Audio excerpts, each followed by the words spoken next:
Hey guys, just going to do a quick review of page 85 on area. So number 1, find the area of a rectangle. Again, always write down that formula so you know exactly what you're calculating. Okay, area equals length times width. We've got both of those measurements there. So 4.0 multiplied by 5.5, we get an area of 22 kilometers squared. Okay, kilometers times kilometers, we get a kilometers squared measure. Okay, B, area equals length times width, 0.9 meters multiplied by 4.0 meters. We calculate of 3.6 meters squared.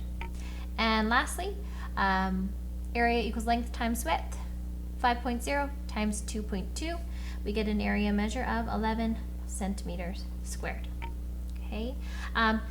If you did number 2, awesome. I'm not going to go over that one because your length and width measures of your objects might be really different depending upon what you measured.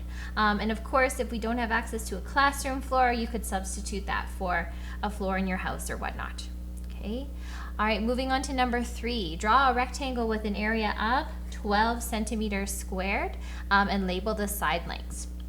So now if we go back to our original length times width, instead of being given the length and width, that is what is the unknown, and we can fill in what we know, which is the area. Okay, so now I'm kind of looking for two numbers that when you multiply them together will bring me to a surface area of 12 centimeters squared. So if I think of my multiplication chart, there are a couple different options. You could do area equals 6 times 2.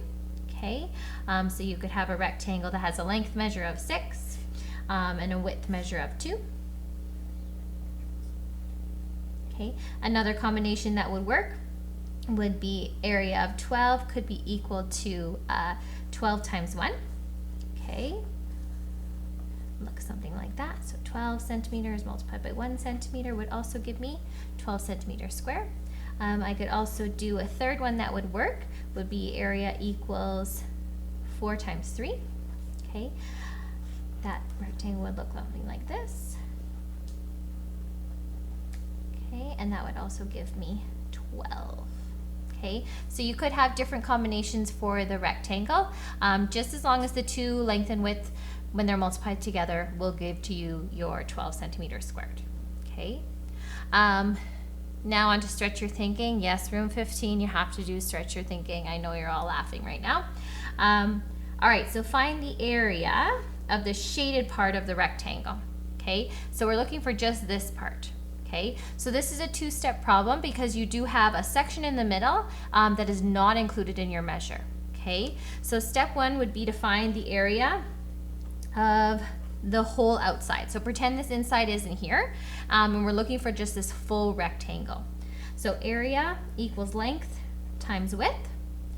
Area equals, so I've got my length measurement here and my width here, keeping in mind we're doing the full large rectangle. So that is 6 times 4.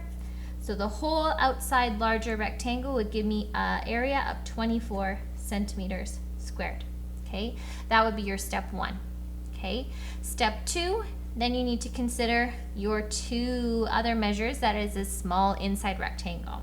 So I'm going to put inside rectangle, area equals length times width, 1 times 4, and that smaller rectangle has a surface area of 4 centimeters squared.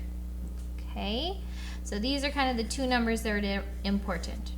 Okay, now I need to realize that in order to find only the shaded part, I need to take my larger rectangle and then subtract that piece in the middle.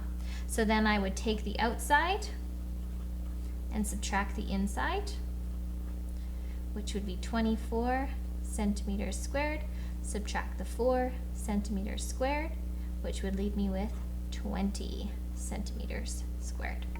So if I was just going to do shaded, I would find out that it was only 20 centimeters squared.